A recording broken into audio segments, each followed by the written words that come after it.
are competing in, we are repeating in, we are believing in. It's time for us to shift our mind from best in the world to best for the world. Make decisions intentional, to take decisions intentional, making decisions intentional. Make decisions intentional, to take decisions intentional, making decisions intentional.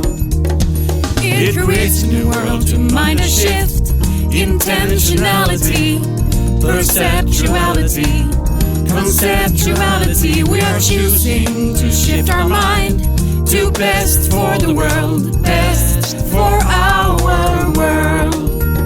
Make decisions intentional, to take decisions intentional, making decisions intentional. Make decisions intentional, to take decisions intentional, making decisions intentional.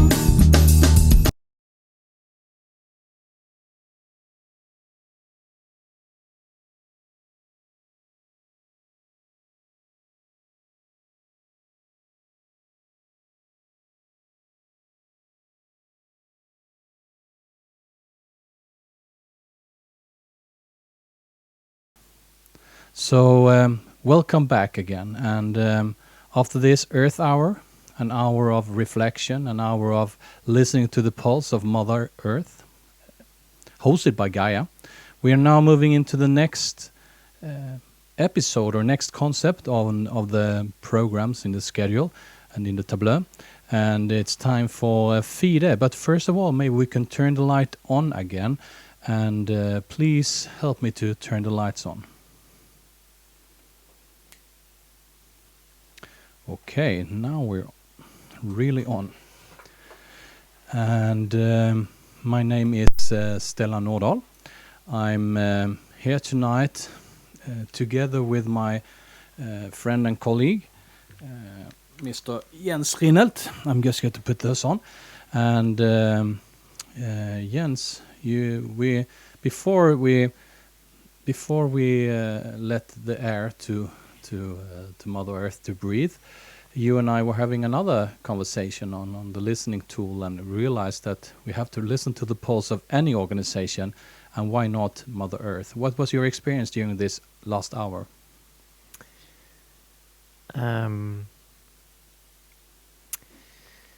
Yeah, that it's first of all important to listen, and my experience was actually to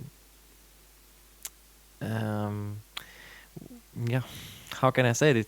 What a creative expression this program has been so far, from so many different perspectives, and how energizing it is to be around so many inspiring people, but that we also have to, or that I have to take care of myself, and take a moment to pause, to reflect, to simply just be. And we actually took a walk outside into Mother Nature.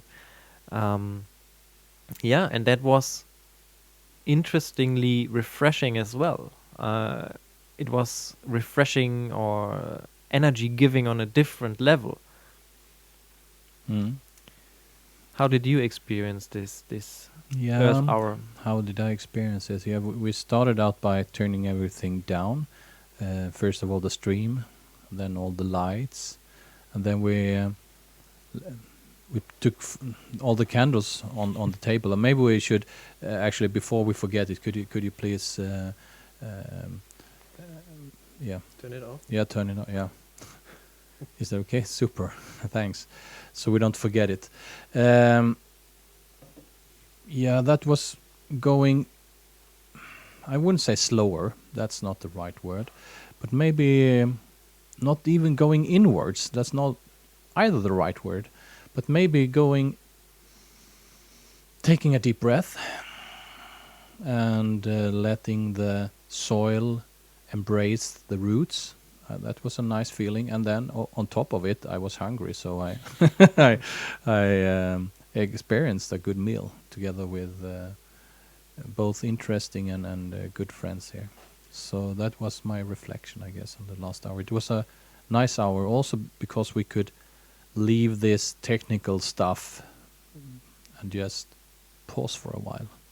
And you also gave a nice little performance. It felt really like something wanted to be expressed there. Something wanted to be expressed, yeah. Stellan sang a song for us. The Galaxy song from Monty Python, if you know about it. It starts out with a old woman being like, well, not good treated by society or the people around her, and then there's all of a sudden a guy who tells the story of Mother Earth, the sun, and you and me, and all the galaxies, and it all ends up by saying that let's hope that there is intelligent life somewhere up in space because the bug is all down here on Earth.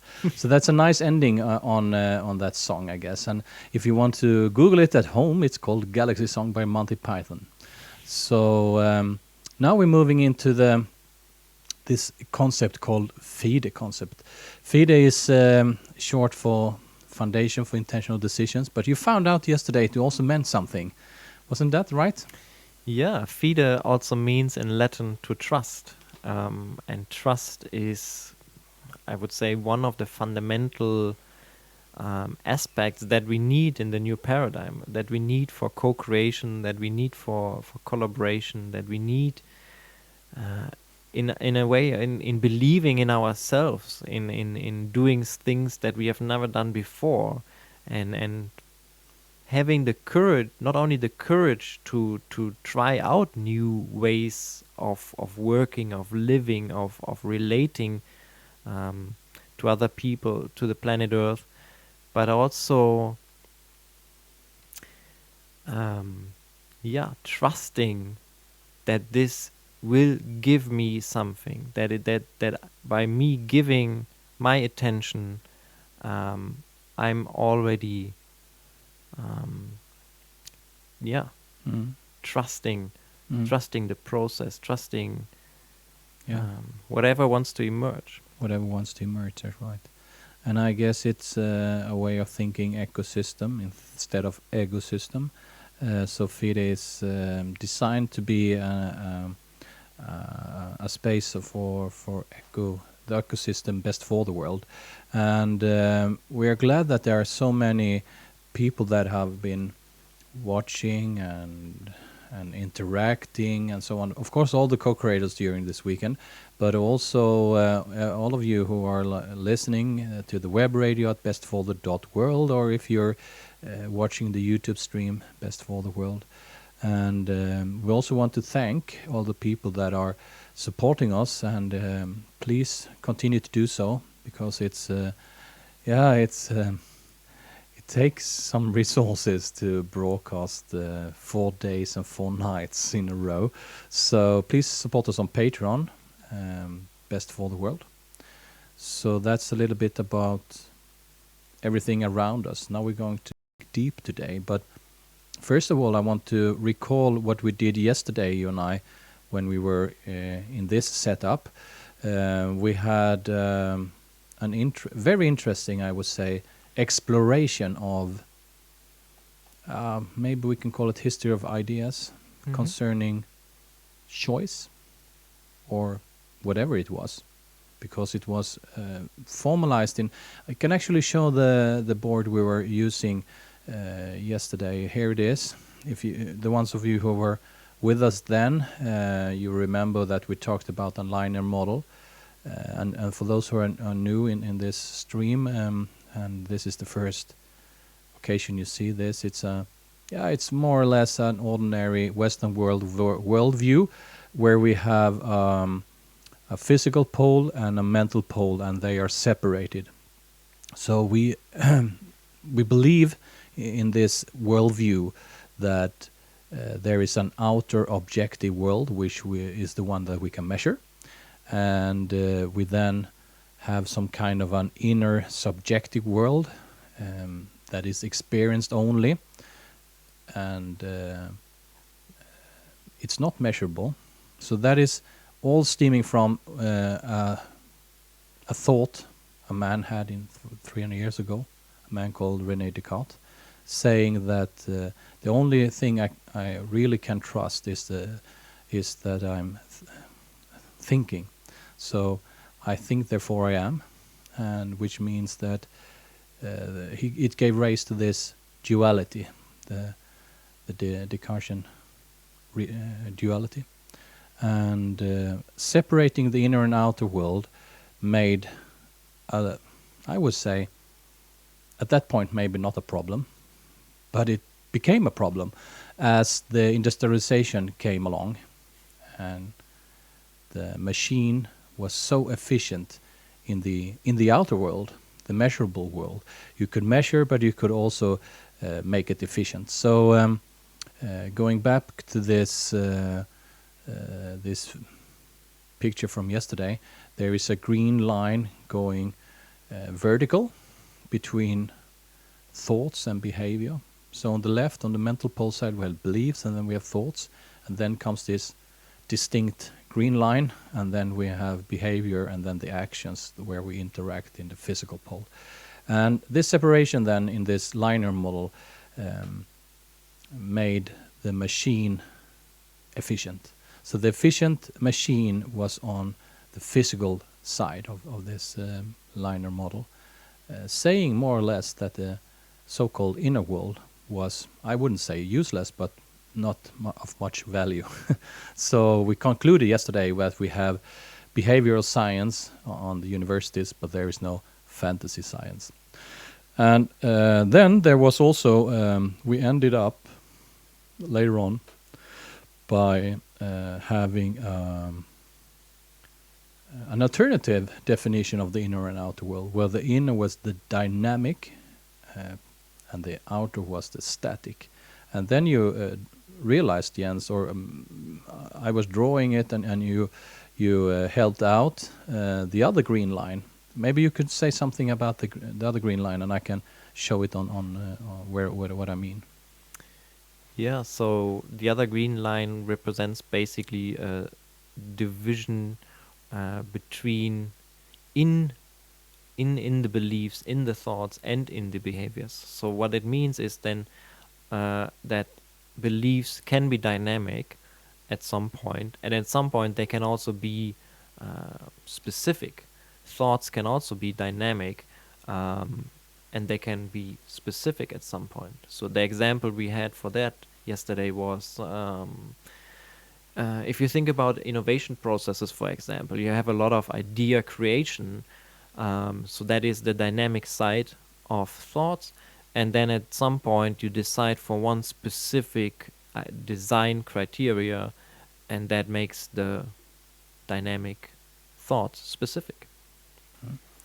Thank you very much for that explanation. So what we're going to do today is that we're going to turn page.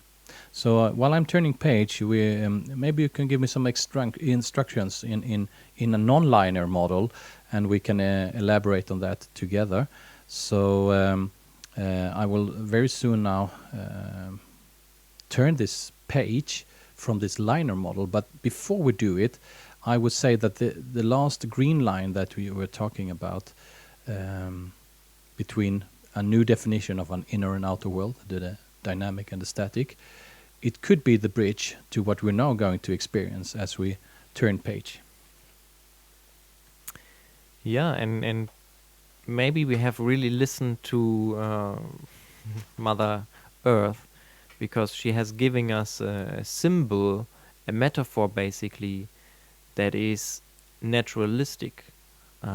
So we're moving away from a mechanistic worldview, a mechanistic metaphor of describing the functions and the roles and how we replace specific parts of an engine. If you think about an organization, for example, we replace just one person by the other, as it would seem like we are replacing one part through another, maybe more efficient part. Yeah, and this beautiful drawing of mine, it's supposed to be a tree.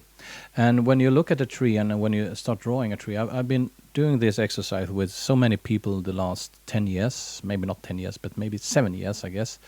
That was when I came in contact with this model. It's called ACOL, all quadrants, all levels, for those of you who wants to dig deeper into it. But since I started to ask people, please draw a tree.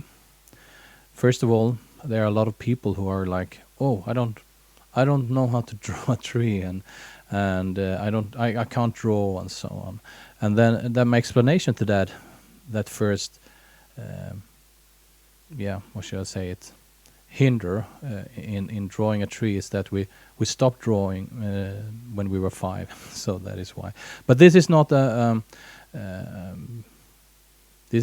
to draw the nicest tree. It's more like to get the concept of it. And what happens then is that what people draw is what they see, and what you see from a tree is the crown, of course, and the stem, and then it's not visible any longer. So that's I would say 85%, maybe, I don't know exactly, but almost everyone draws a tree where you can only see what you can see. So I can show it on the board if you talk a little bit about it. We can explore this model together. So I will draw some more lines.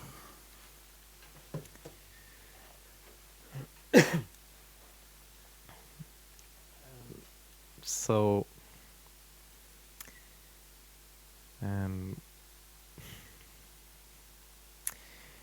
what Stellan is basically drawing right now is the application of the Acwell model in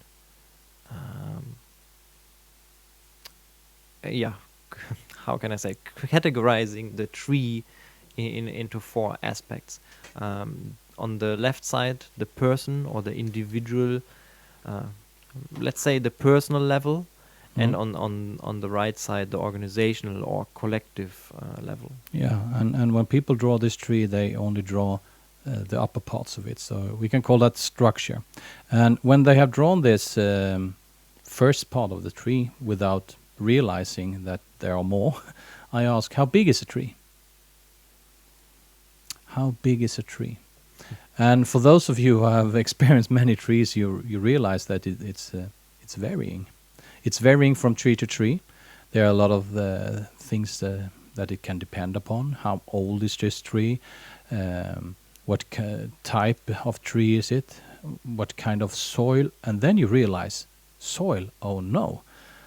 This is just the upper parts of it. And if you ever replanted a tree or taken a tree up with its roots, you realize it is as big beneath the Earth's surface that it is above, at least twice the size that they have been drawing. And that experience that you get in that very moment is that you realize that it's not only the structure, it's also something else. We can call it culture. So while I'm drawing that, we will also explore it together, what is what in this model. So Jens, you will help out here. So the roots of the trees, which are basically not seen if you look at the tree from an eye level perspective, then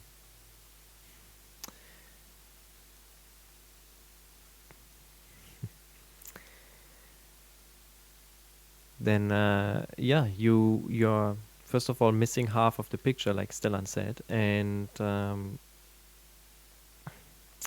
help me. What are you trying to say? Yeah, this is. This relates to everything that we have been taught. It relates, for instance, to the school system. You know, we go to school. We have 2 hours of maths and 1 hour of English, and we divide everything. All the knowledge is divided into subjects, parts, in the academia, we have like what do you call it? Faculties, and it all ends up in competencies. So, on a personal level, we have the competence. We measure people in CVs. So we can write CV. Is that okay? And the CV is not only summarizing up all the competencies, it's also what has been done. But it doesn't say anything of what do you want to do. It doesn't say anything of that. It also doesn't say how good you are actually in what you're doing. No, no, no, that's right. I haven't thought of that, but that's interesting. Very interesting. Okay. I mean, it just says that you have done a certain activity for a certain amount of time. Yeah, that's right. But it all very often ends up in roles or functions. We can write that.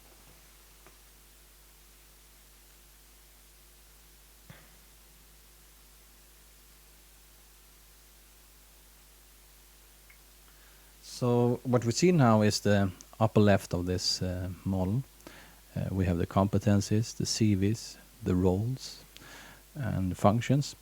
And on the right-hand side of it, on the upper level, on the organizational structural level, we have financial results.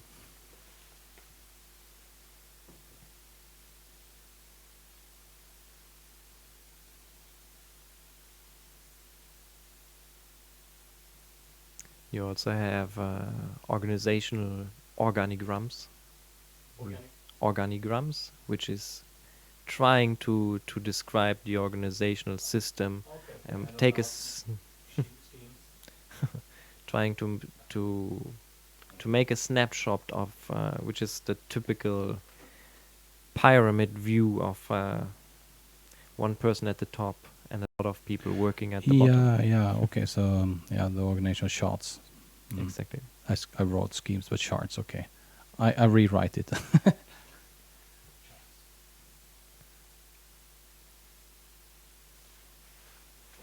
And then we have, I mean, we even when we have, for instance, someone who is quitting the job of some reason, I don't know why, it could be anything. We look for someone to replace them, and we look at the competencies. We don't look at who is saying hello in the morning. Maybe we should. I don't know, but that's not the part of the CV, at least not up until now. And then we have the culture, and down there we find words as core values.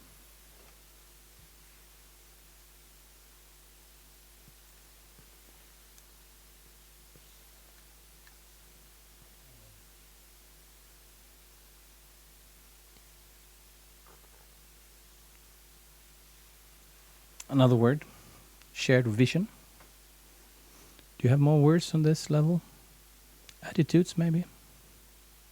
Attitudes, yeah. We can write that.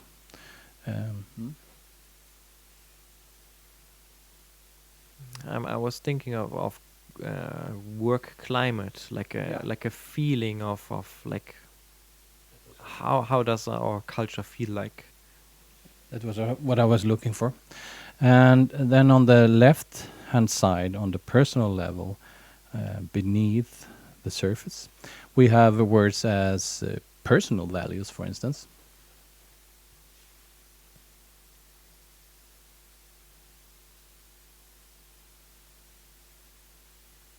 Another word that we have been exploring today, you you summarized it so well earlier tonight here when during the Earth Hour. How interesting, you said, that we have more or less dedicated a whole day to leadership without even thinking of it up until afterwards. So why not writing leadership?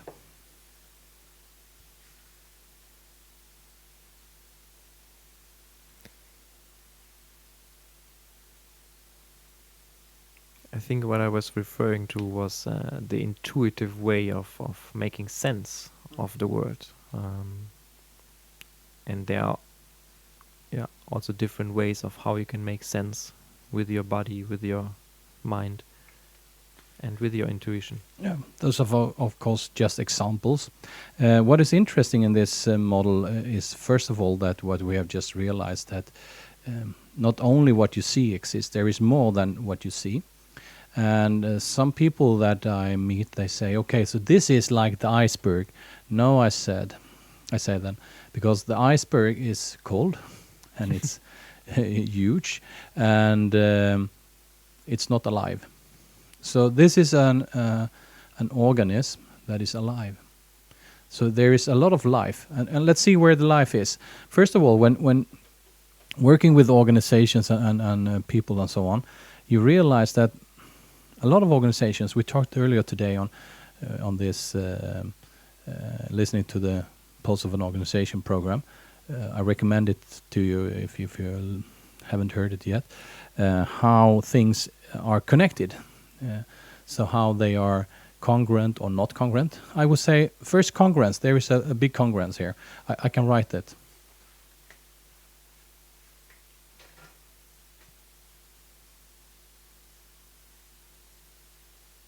So the first congruence is between the personal and the organization, or the personal and the collective. That basically describes, I guess, the how well do you fit into a group of people by whatever standards you're trying to measure this.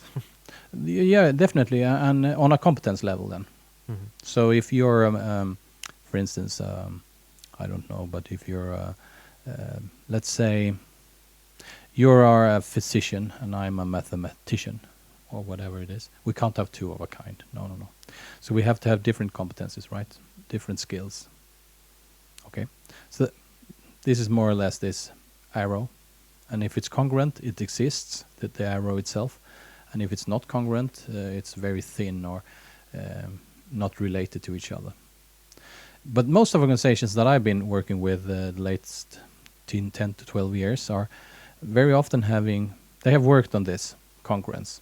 They're really good at it, I would say. And it's also not wrong to work on it. No, definitely not. That's not what we're trying to say here. I think what we are trying to hint at is that there is more than only this one level. Because if whatever role you want to fill in an organization, you also need competence. You also need to look for a match on skills. But maybe that's not the only or the most important part to look for. So what we are trying to say is that there are more dimensions to it.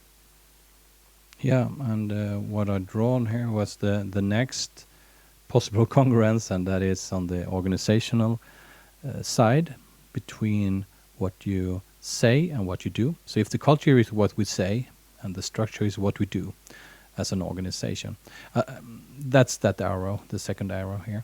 And if it's congruent, it's thick, and then it works well. What you say and what you do is interconnected. But if you say one thing and you do another, then it's very thin. So, and I think that is what most of the organizations nowadays kind of struggle with, because the relationship between it is so quickly evolving that you can never, and this is the kind of meme about organizational charts, is that they are never, once at the moment you draw it, it is basically already too late. So it doesn't capture in real time the relationship between what we see and what we say we are doing and what we're actually doing. Yes. So the next area we're going to draw is it resembles a little bit about the first one, but this is on what you don't see.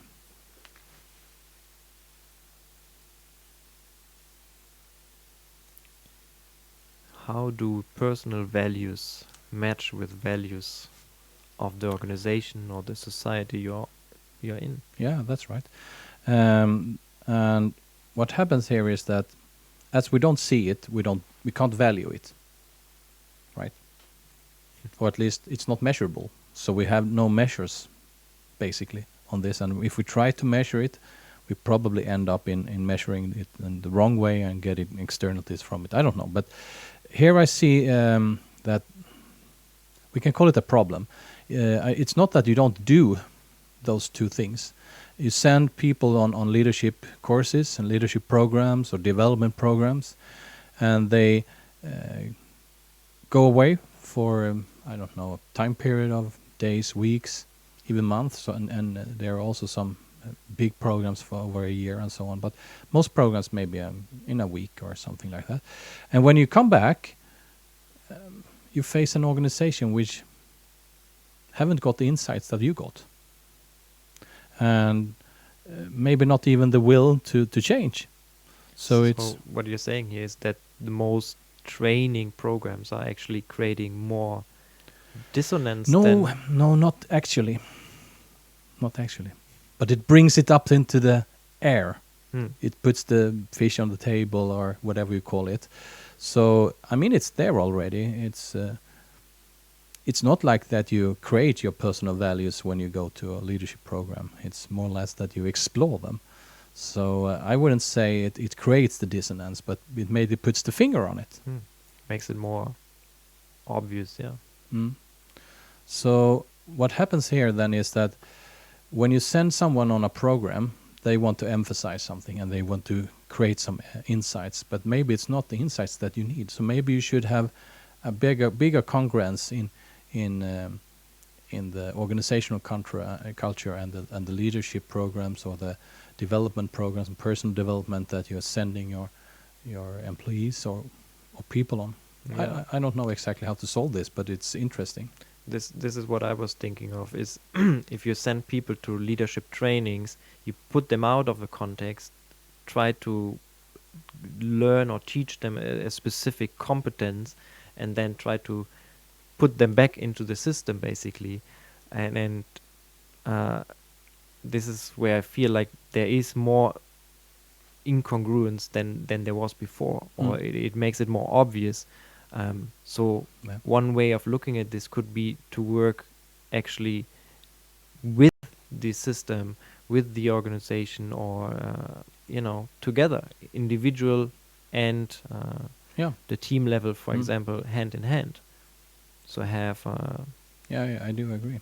And then when we're talking about this, when you go away, you do what you probably in many cases. I've been hosting I don't know how many leadership programs and development programs and entrepreneur programs and whatever it's called, and all of them.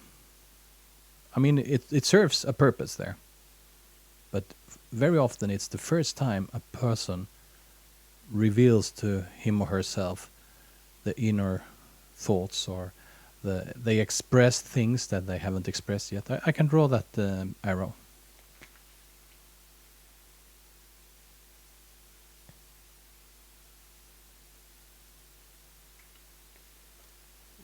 This is an arrow we haven't practiced much. It's not part of the school system. Maybe today it's a little bit more than it was when I was in school, but I would say asking someone not only what do you want to do, what work do you want to do for a living, it's more what life do you want to live?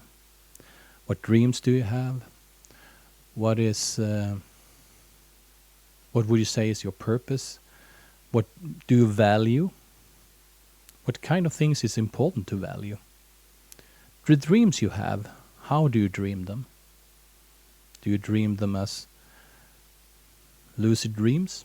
Lucid dream is when you're really there, you're experiencing something. Or you do dream them as something you put away and say, that's just a dream. So that fourth arrow, it's not valued at all, I would say. So it's time to value it now. It's really time to value it. This is perhaps why people get afraid, because they don't know what's beneath the surface. And when things get rough, you have nothing to relate to. And you can't relate to an organization if you can't relate to yourself. And actually, you're on what do you call it, sloping plane? No, we call it steeping plane. No. You don't have any fixed points. If you haven't got this, you haven't got any fixed points actually. So maybe it's a little rough to say it, but without that arrow, without the connection on the structure on a personal level and the culture on a personal level, yeah, when you're faced with problems or whatever it could be, it's very hard. And it really also leads to being stuck in, for example, a function or role, because I mean, you don't see actually a different role, or you have no way of how can I say it, experiencing how do I feel about this role, how do I feel about filling a specific role, and then thinking, like you said, or experiencing or dreaming up a different. So I mean, if I see it as a going back and forth between, okay, what do I actually do, and how do I feel about it, and if I don't feel this is giving me energy, this is not in the direction of my purpose, doesn't give me any meaning, then I can choose a different direction and basically fill a different role. Yeah. But if I don't have this below the surface level, then I'm basically switching roles. So I'm maybe trying to change something, but I will never really understand what am I actually looking for, and how can I then expect to find a fulfilling role. Yeah, it's the same with organizations. I mean, I don't know how many organizations that I met during those years that are they get a new CEO and they change the structure. I mean, that could be right to do, of course. It's not that it's always wrong, and it doesn't say anything about right or wrong. It's more or less that, okay, what structure supports the culture we want to have or have, and what is happening in this is this tree metaphor. If the congruences are there, what is really happening is that what we say and what we do is congruent, and I would draw that as the main arrow.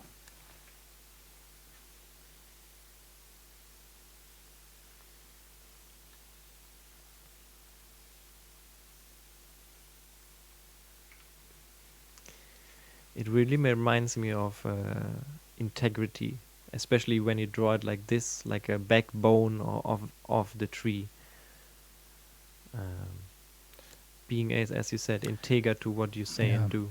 It's called the hardwood in a tree. I've explored this tree metaphor a lot.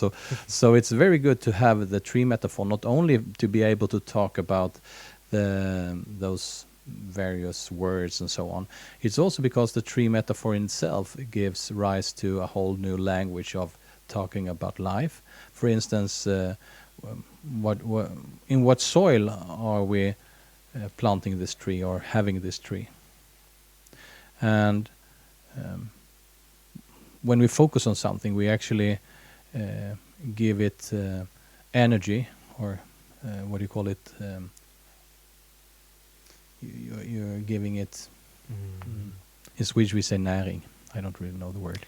Nutrition. I Nutrition, guess. yeah. So when we give it nutrition, it grows, and it bears fruits, and so on.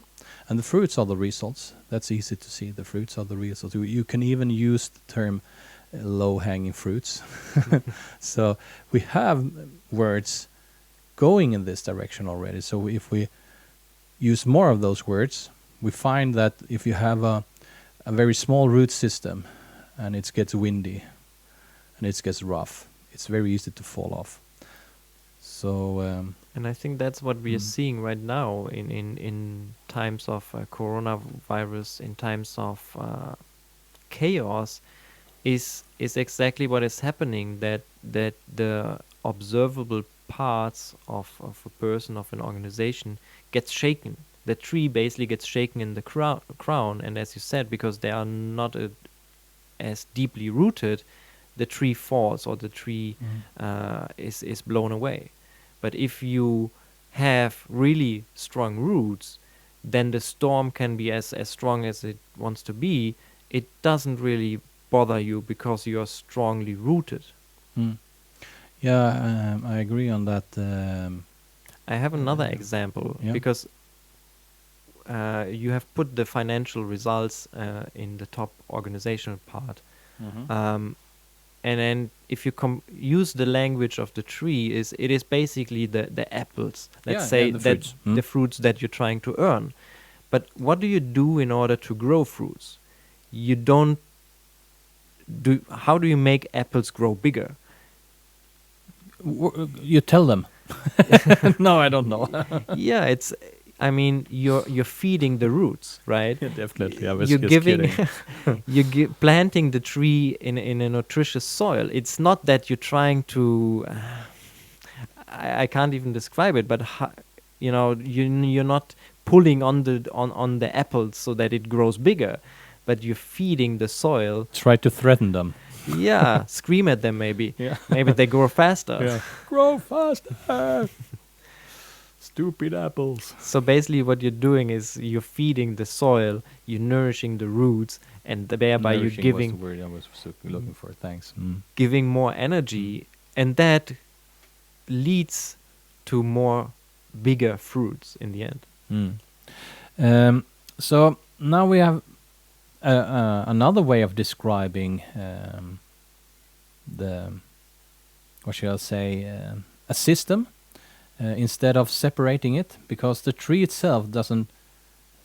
What should I say? This sounds a little bit odd, but for instance, if we cut the tree in surface level, for instance, here, the tree doesn't say, "Oh no, you cut away my crown on my stem, now I die," or "You cut away my root and the root system, now I die." It will die. So it's not that you separate one thing from the other or the other from the one. You can't separate. So the tree is always whole. It has to be whole. It has to have all those various functions that are in this tree. It needs the competence, it needs the budgets, it needs the values and the visions and the leadership and so on. It can't be separated from itself. No, and I'm thinking here of how is this more systemic view, more holistic view, differing from a linear model, from silo thinking. Because what we just said is, if you want to focus on financial results again as an example, you can't only focus on the financial results in itself. You also have to take into consideration everything else. Yeah, and maybe you couldn't even focus on the results. Maybe you should focus on something else than the results to get the results. It could be that way. So yeah, that's interesting. And what is also happening here? You asked me, okay, so how does this correspond to a linear model? First of all, it does. You know, yesterday we talked about the dynamic and the static, and so there is a dynamic side of it and a static side of it. But you can also relate to a language we have been given quite recently by Simon Sinek. So if the crown is the what level, for instance, it's the things that we can see. It's the results that we create. It's the, again, most concrete, maybe the most physical aspect. Definitely. And then just below the what's, you find the stem, the house. Yeah, and so how do we organize our functions? And I always thought about when I saw the definition of Simon Sinek is like the how level for me always had two aspects. And the one is the functional part of how do different functions relate to each other. but the other one is the values part. What do we value as an organization? And this is where we're coming down into the roots. You know, there is, if you look at a tree from the above surface level, as most of us do, it's very hard to look in the soil actually. But then you see how the roots are formed. A lot of if you go outside in the woods, you will probably see those big, almost like arms going down into the soil, and that is probably what you're talking about here. The connection to the values, and then we move down to the beginning of the roots. We can call them the why.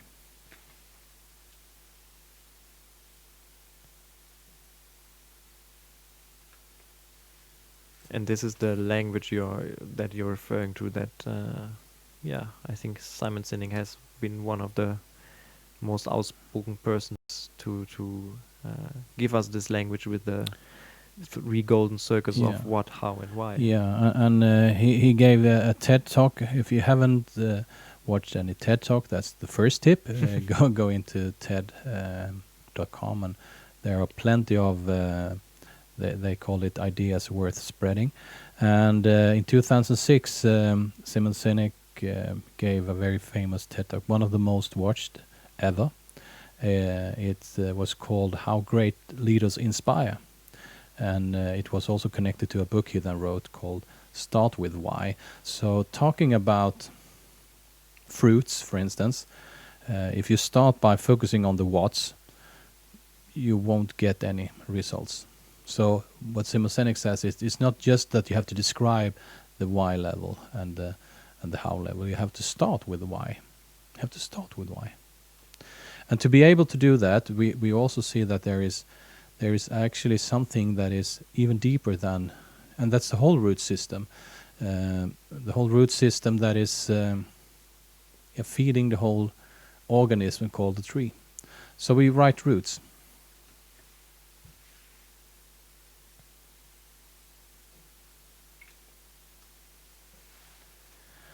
So there is some kind of a connection to this previous linear model, but as any of you realize, a tree isn't linear. We talked about it just recently, why if we cut it in half, it will die. And the tree metaphor, I will write the name again here for the whole metaphor. And I mean, the tree as a metaphor has been used in many various thought systems, religions, and so on. And it's very often it's sacred, and in this specific case, it's a guy called Ken Wilber, and we were talking about Ken Wilber a bit earlier here today, as we were also looking into the fundamental ideas on the listening tool, the spiral dynamics. And what I find fascinating is that, as you said, there is some, in a way it's a more complex way. It kind of integrates the linear model, but it also says there is more to it. But when we look at the tree, the most, how can I say it, the most physical, the strongest, or the most concrete part, which we would normally ascribe to the what level, is actually not on the what level.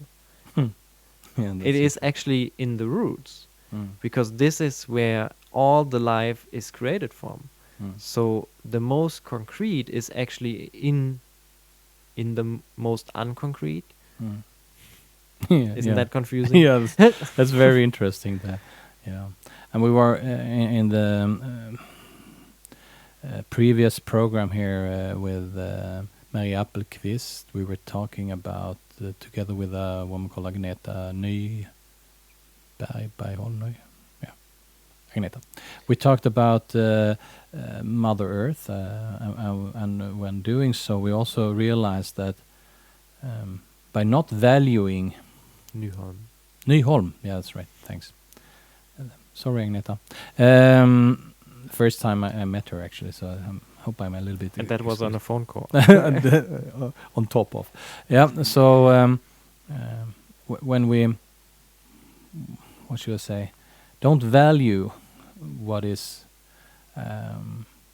what is really beneath the surface. We don't... Just because we don't see it, we can't measure it.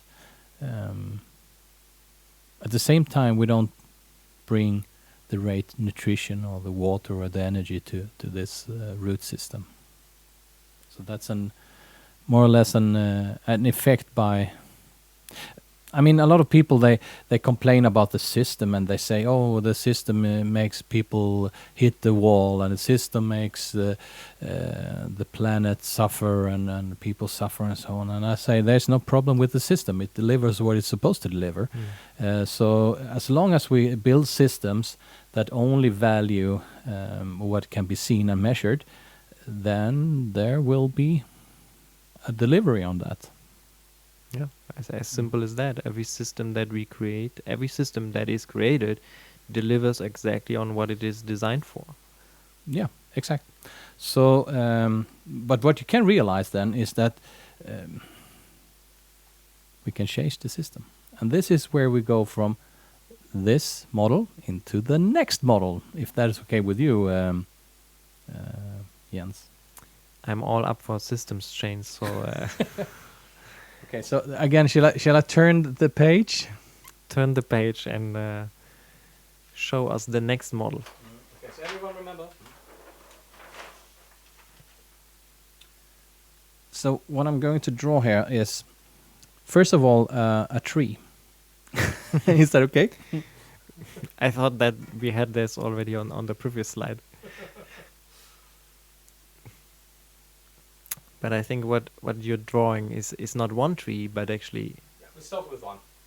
This is actually, you see, it's not that big, so it's a little bit, yeah, not that high as the previous one.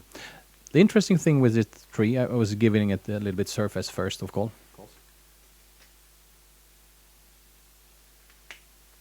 The interesting with this tree is it has only the ability to see crowns. It can see its own crown and other crowns.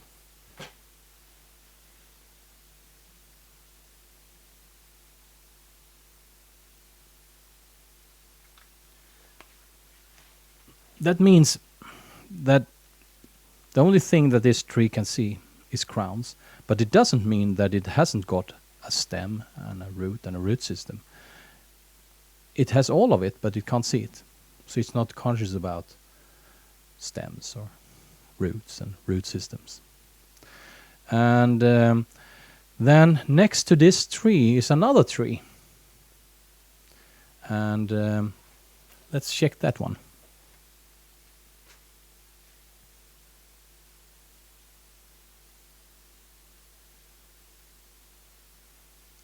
It almost looks like the tree before.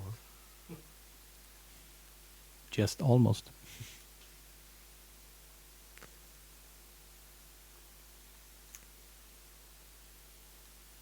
But there is something different. What's the difference? What's the difference? This is so funny. Once I had a teacher in mathematics who was very like an old scholar guy, and he was drawing. I don't know if you have been to a university level mathematics lecture, but you have plenty of blackboards. Nowadays it may be whiteboards, but that time it was blackboards, and plenty of them, 9, 12 something, and you, when you have finished one, you push it upwards, and then you have another one, so he could fill those up. And at some level, he was very interesting in many ways, because he was facing the blackboard all the time, and he wrote from left with his left hand, and without turning around to the audience, he shift the chalk in his hands, and he continued with his right hand writing the evidence or whatever it was, a formula for. So he filled them all of one by one, and at some point he wanted to make a joke, I guess, because then he said, Now I want to be more pedagogic, so I'm going to use another color. So that is what I've done here. I've used another color. That's pedagogic. Okay. Okay, so this second tree here is, it has an ability to not only see crowns, you can also see stems. That means if you come from okay, I will visualize it so we can use this. So if you come from on the right side, you only see the crown, and moving towards the left side, you see more of the tree.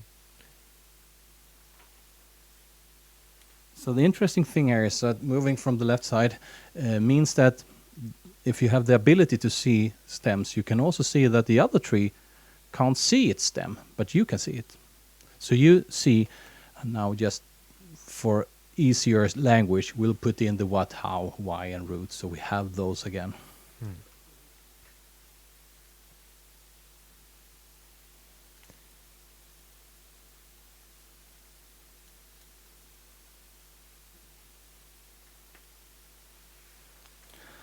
So those are the levels, and now I'm going to draw a third tree, if that's okay. I go for it. Okay, you're looking at. I can't stop you. It's like okay. I was just thinking which color you're now using.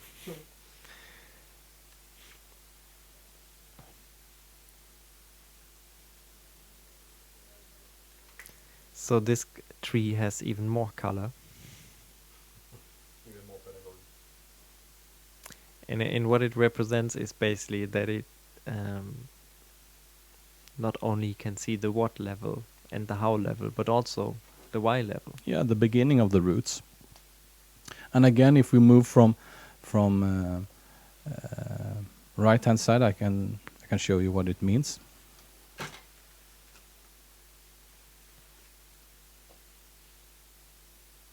So if you're moving from the right hand side, you will only see the what level. And if you're seeing from the second tree perspective, you will see your own how level, but you will also see the how level in other organizations and people.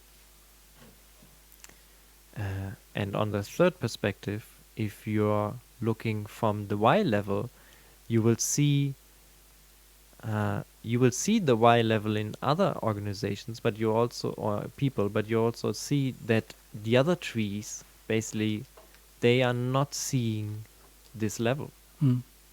And I don't know how many trees there are in this little wood, but I have found 4 of them. So let's paint that one too.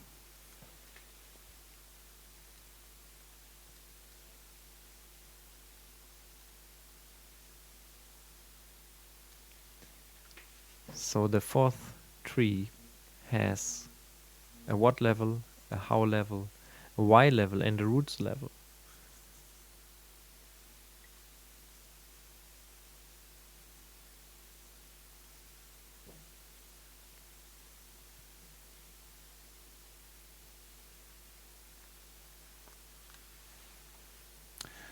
And all of a sudden here is an interesting phenomena then. Because what we have now on this board is 4 different worldviews actually. And there's also more things to come than just 4. But we can denominate them for a while.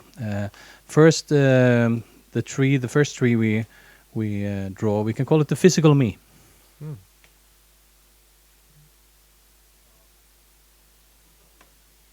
The physical me, because it can only see the most physical part. It can basically only see the crown and the fruits. The second level, including the what and the how level, we can call the formal we. It understands how it is connected, how the different apples are connected.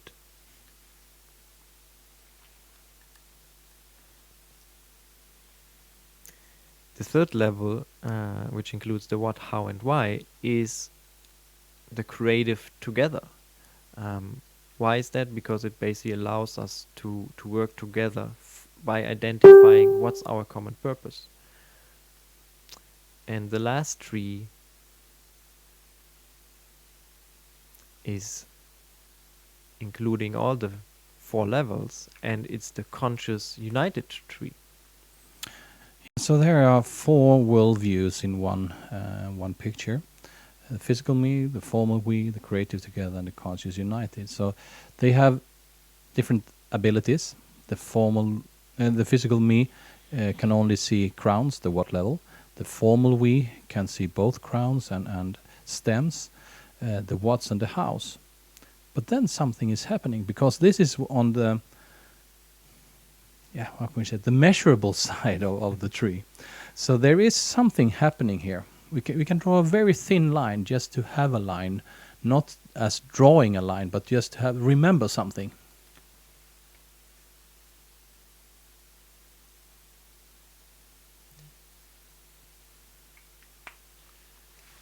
Because up to that point, what we see is what there is. And then we move into something that is more than that. First is creative together, the ability for that tree to see both the what's, the hows, and also the whys. And then the conscious united, which can see what, hows, why, and root. And again, we don't know how many trees there are in this wood, but right now we can see at least 4 of them. And what is then coming up from below? What is feeding these worldviews? And where is the world we know of today? And I would say we can stick with the Western world for a while and see where that is.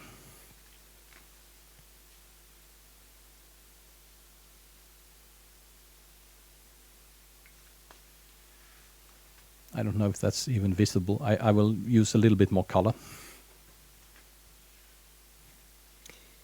For the listeners out there, it's between the formal we and the physical me.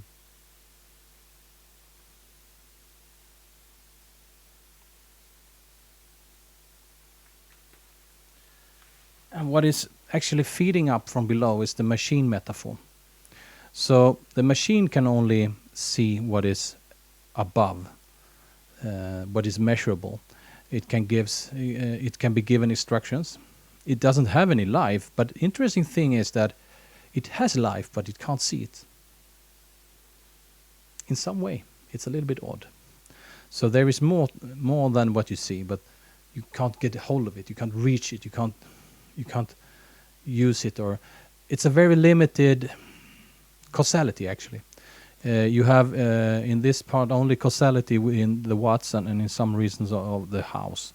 So it's a very limited causality. Everything that is outside that causality description means that you're actually,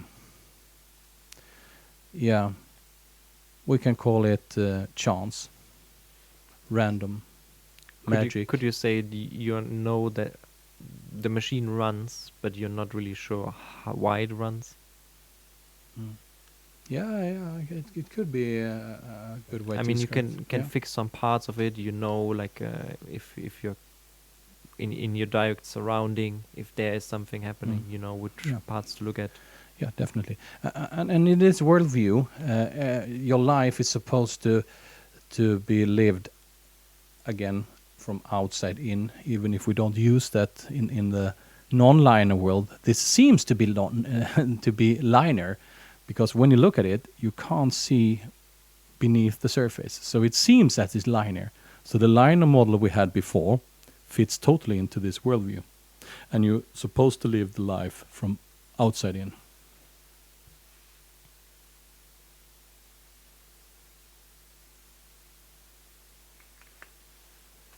So this is how the life should be lived. And when you mention Corona here, of course, this is actually what is happening. We have an outer threat, and the only response we can give to it is fear. Yeah. Yeah. That's the explanation. Yeah, short, but okay. Okay, so what is then happening if we would put a world between the next two worldviews? Then what will happen then?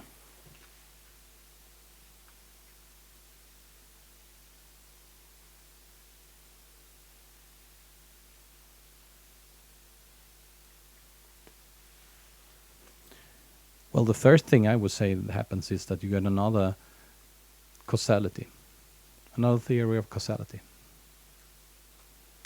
And one can think of what is feeding from below here.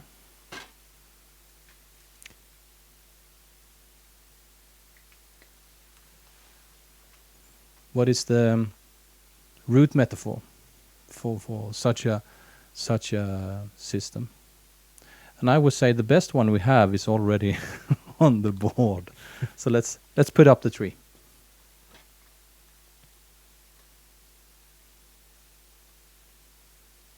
So it's the living mechanism, the living organism. Now I try to mix them both. Yeah. Yeah. So the living organism. Mm. Yeah, it's definitely alive.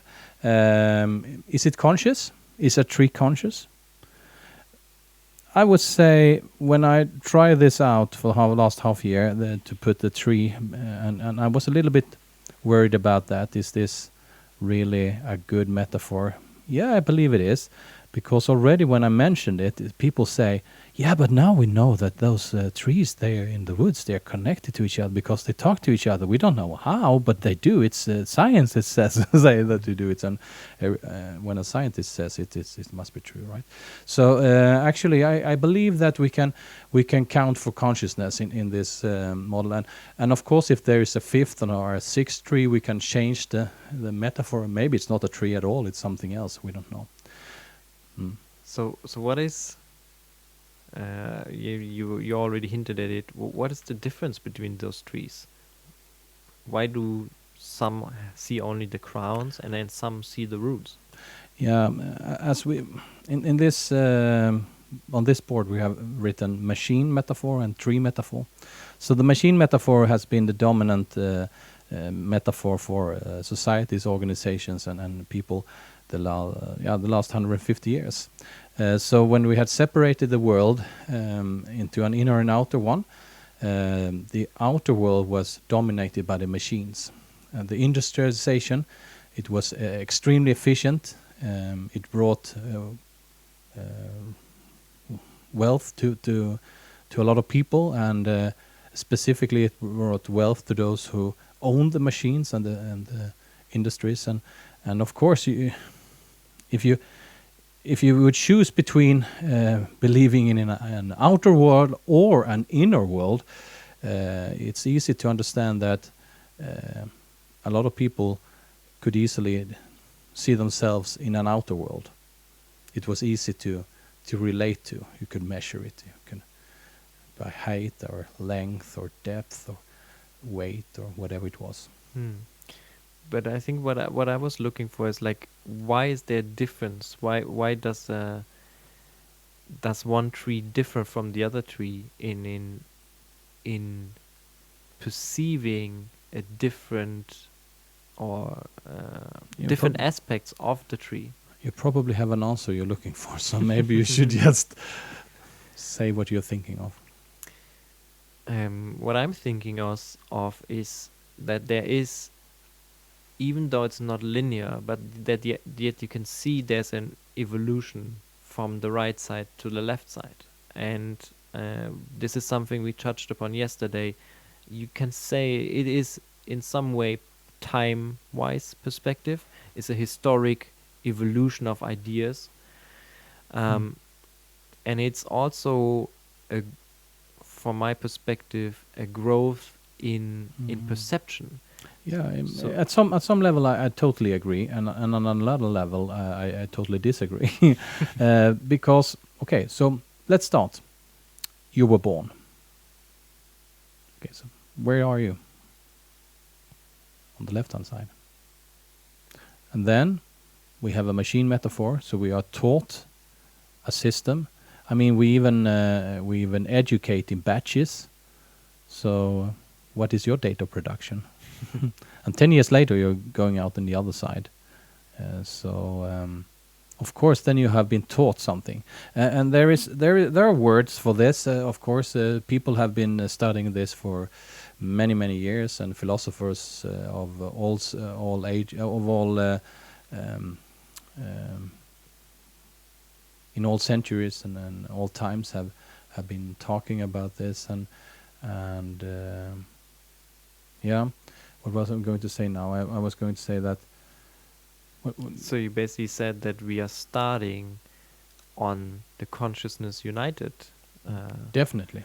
In that realm. The And then we have been, by this, how our society is set up, how the systems that we make use of every day have been set up in the direction of the machine metaphor. Yeah.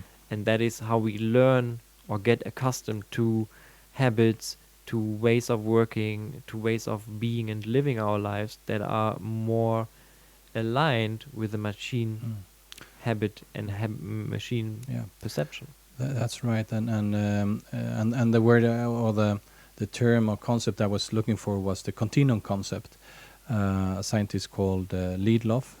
She studied indigenous people in the 70s. She came up with this idea of continuum concept, and the continuum concept says that in the first part of your life you get the worldview more or less, or the fundamental assumptions or the truths more or less by the breast milk, and in the second part of life you have experiences and attract experiences that is confirming that belief system or worldview or whatever we call it. And then in the last part of your life, you do everything to defend it. And that was very useful, I guess, for those indigenous people, which had, those people had, for instance, you couldn't cut down a tree without asking it, is it okay, Mr. Tree or Mrs. Tree, to cut you down? Also having a time perspective of 3 to 4 generations at least. Or there are Indian tribes that are described having 7 generations as a time span for doing bigger decisions or taking bigger decisions and so on. So the continuum concept by Lidloff, if you want to study it more. Shall we move on and see what's happening here? Please So do so. yeah, so again, in the worldview of the machine metaphor, the life is supposed to be lived outside in. But then what's happening is not that we have the opposite of it, as in the linear model, because then the physical pole was on the one hand. It looks like a physical pole first, but then there isn't a mental pole in opposition. So I think that you have to explain that to yeah, me. okay. So I can take back the previous model for a while, so we just look at it for a while.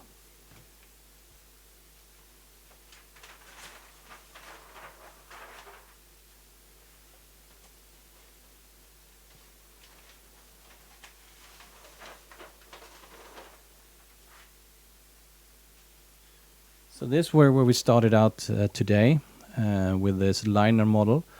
On the right-hand side, a physical pole, and on the left-hand side, a mental pole. But we realize now that it's not just the tree lying down, it's also part of every part of the tree. So everywhere in the tree is the tree. That means if we have this in mind now for a while, we go back to the tree, the little wood of 4 trees. So what you're actually saying is that every tree is dynamic and static. Yeah. So in all parts it contains dynamic and static parts all the time. But if you have such a worldview, it looks physical. And then you could be led to believe that the opposition of it is the mental pole. That is the roots.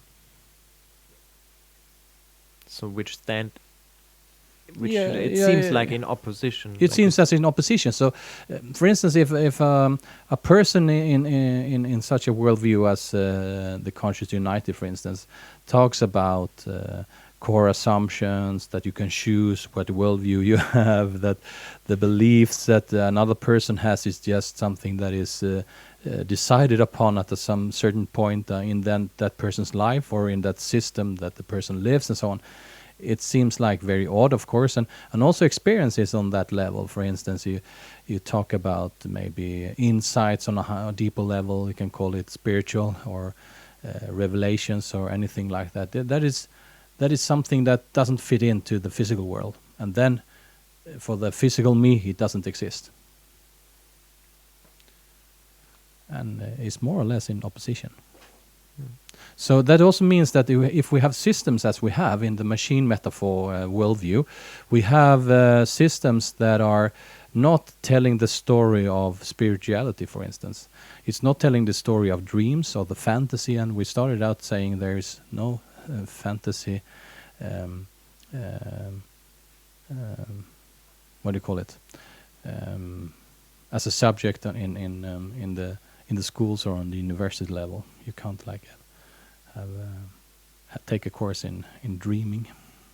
Not on the university level. Maybe somewhere else. So what is happening here is that a lot of things change as we move from the right-hand side to the left-hand side. And first of all, something is happening. You remember the thin line.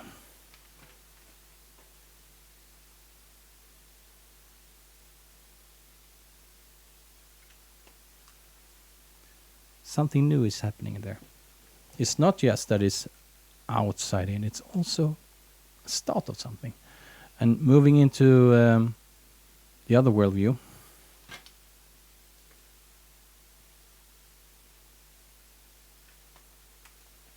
it goes in both directions. So it doesn't go only from bottom up, instead of outside in going inside out. It's not like start with Y and then don't do anything. Of course you go out to the what's and then you go back to the Y and then you go out to the what's and then you go back to the Y and so on. Yeah, and then an example of that would be basically the agile way of working that we have nowadays. Because you have an idea, you come up with a dream of an ideal state, and then you set out and do specific experiments. You run tests and you find out which ones are leading you in the desired direction. And those ones who lead you there, you will choose to continue. And those who don't lead you in this direction, you choose to stop. Yeah. I would say that's a good explanation. And what is then happening here is that we have on the right-hand side, you're actually a victim of circumstances. Yeah, we gave the example of the coronavirus. Everything that is externally happening is determining my mood, is determining that is something I can't change. If the weather is bad, oh no, I better stay at home because it's going to be a bad day anyway. That's right. We can call it victim mode. And on the left-hand side, then we can call it creator mode.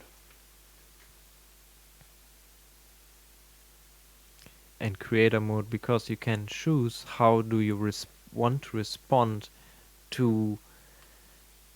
Not only that, you can choose to respond to something that is happening on the outside, because that is something we try to get rid of actually, but also how your internal state reflects all parts of you. All parts of you, yeah. So it's this is where the terminology isn't fit for what we're experiencing any longer. We have to create new words. Yeah, we have to create new words. And the good thing is that when we have this tree metaphor and we have this little wood of 4 trees, we can use the tree in itself to find those words.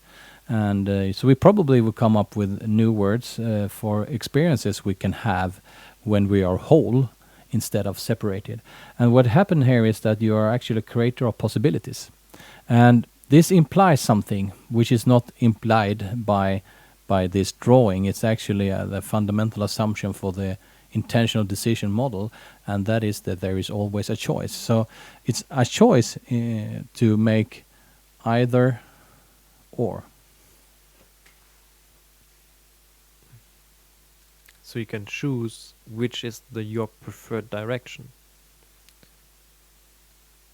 And these choices over time become so automatic that they become basically habits. So we don't really think about them. It's not conscious choices or intentional choices anymore, because we do them so automatically. That's right. So a higher level of a choice is a habit of if you do it over and over again. And the interesting thing is that when you take a choice that moves you in victim mode, it tends to take your resources.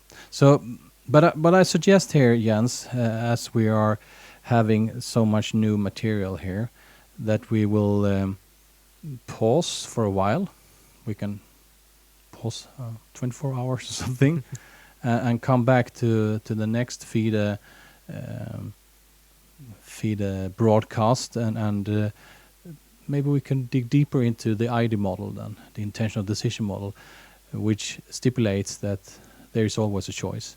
So as it stipulates that it's a fundamental assumption for the whole model, it also implies that not only is material fundamental, but also consciousness. So we have a very interesting and exciting episode to look forward to, right? Will there be more trees and more drawings? Yes, of course. And if you like what you have, what we have, presented here in this episode, and if you like to co-create, and if you like to contribute, we will be most glad to have your support. We are still planning for, we are halfway, not really, almost halfway in this 4-day or 4 nights. Maybe broadcast. Tonight, when, not if, it's more a question of when, and that is probably at 2 o'clock in the night. The hours will be, the clock will be turned 1 hour forwards. Wow. Because it's daylight saving time. Yeah. So make a note for that, for all Mhm. of you who are listening in and viewing tomorrow as well. Not that we are going to stop. We will continuously sending and broadcasting. Just that you know, if you look at the schedule and have an interesting concept that you would like to see tomorrow, think about tonight that clocks will be changed. Yeah, and if you want to co-create and host something here, come into contact with us. You find everything on the website Best for the World. And if you want to support us, please do so on Patreon, Best for the World. And we're going to fade out here soon. And anything else you want to say, Jens, before we leave ourselves and the audience in this? I mean, if we were confused before, now we're confused on a higher level. Yeah, times are changing, I guess. Times are changing. And with that, we say thank you for tonight, and welcome back tomorrow with FiDE. And directly after this, there will be a new broadcast. In 5 minutes, it starts the next broadcast, and it's Captain Future Show, right? Captain Future Show, exactly. See you then.